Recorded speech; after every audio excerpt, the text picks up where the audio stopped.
ಟಮಟೆ ತುಂಬುಗಾಯಿ ಮಾಡಲು ಮೊದಲಿಗೆ ಟಮಟೆ ಹಣ್ಣನ್ನು ಚೆನ್ನಾಗಿ ತೊಳೆದುಕೊಳ್ಳಬೇಕು. ನಾವು ಹಣ್ಣಾದರೂ ತೊಗೋಬೋದು, ಕಾಯಾದರೂ ತೊಗೋಬೋದು. ಈ ಥರ ಕಟ್ ಮಾಡ್ಕೋಬೇಕು, ಅದರಲ್ಲಿ ತುಂಬಕ್ಕೆ ಅನುಕೂಲವಾಗುತ್ತೆ. ಇವಾಗ ಇದಕ್ಕೆ ಮಸಾಲೆಗೆ ಹಸಿ ಕೊಬ್ಬರಿನ ತೊಗೊತಾ ಇದ್ದೀನಿ. ಸ್ವಲ್ಪ ಶೇಂಗಾನ ಹುರಿದು ಆರಿದ ನಂತರ ಪುಡಿ ಮಾಡಿಟ್ಟುಕೊಂಡಿರೋದು, ಅರಿಶಿನ, ಉಪ್ಪು, ಖಾರ, ಕರಿಬೇವು ನಾನು ಹುರಿದು ಪುಡಿ ಮಾಡಿಟ್ಕೊಂಡಿದ್ದೀನಿ, ಜೀರಿಗೆ,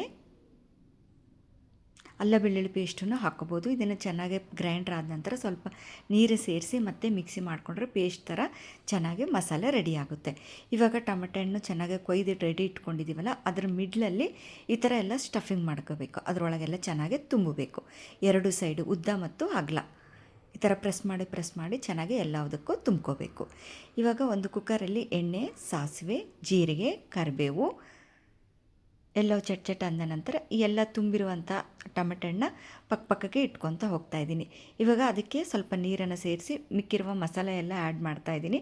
ನಿಮಗೆ ಜಾಸ್ತಿ ಮಸಾಲೆ ಬೇಕು ಅಂತಂದರೆ ಸ್ವಲ್ಪ ನೀರು ಜಾಸ್ತಿ ಇರಬೇಕು. ಮಸಾಲೆ ಜಾಸ್ತಿ ಮಾಡಿಕೊಂಡ್ರೆ ನೀರಾಗಿ ಮಸಾಲೆ ಜಾಸ್ತಿ ಬರುತ್ತೆ. 3-4 ವಿಜಿಲ್ ಹೊಡೆಸ್ಕೊಂಡಿದ್ದೀನಿ. ಇವಾಗ ಚೆನ್ನಾಗಿ ಬೆಂದಿದೆ. ಇದು ಸ್ವಲ್ಪ ಲೈಟಾಗಿ ಕಲಿಸ್ಕೋಬೇಕು. ಜಾಸ್ತಿ ರಫಾಗಿ ಕಲಿಸ್ಬಿಟ್ರೆ ಎಲ್ಲ ಪೀಸ್ ಆಗಿಬಿಡುತ್ತೆ.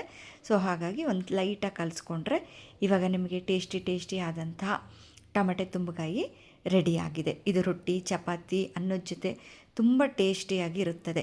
ಹುಳಿ ಎಲ್ಲ ಇರುತ್ತೆ, ಬೇಕಾದರೆ ಬೆಲ್ಲನೂ ಸೇರಿಸ್ಕೋಬೋದು. Ready to eat tomato ತುಂಬುಗಾಯಿ.